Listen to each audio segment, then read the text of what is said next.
Good evening. What's going on out there? I just want to give a quick update to my hometown, New York City. New York City has officially went back to the 1970s, 80s, 90s, and the early 2000s. To be honest with you, and I'm going to be straight up the back, New York City is not safe anymore. New York City, people are throwing or pushing people in the train tracks. New York City, people are just randomly walking up to you, stabbing you up. New York City, people are randomly shooting people. New York City, people are randomly getting mugged. And everything else that has to do with the 60s, the 70s, the 80s, the 90s, and the early 2000s.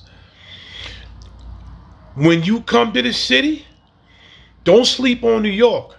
I'm going to give y'all people from Chicago a little history lesson.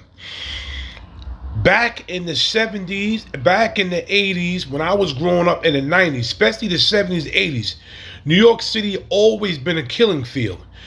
New York City, name they used to call Manhattan, they used to call the Bronx Little Vietnam.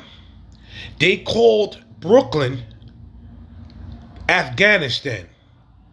So when y'all talk about New York is soft and New York can do nothing, let me tell you something. You better ask the real killers what's going on back in the days in New York City. And it's going back to them days. It's really, you can't even ride the train without being harmed. When that lady was being harmed by that crazy piece of crap man, that black man, nobody helped. New York City became heartless. So if you're getting mugged in New York, unless you find a real thugged out or a real thorough brother, you on your own here, man. That's why I left New York. I still work there. New York City always be in my heart, but New York City is back to its old tricks again. So you got to be safe coming here. The crime rate went through the roof in New York City. That's how bad New York got.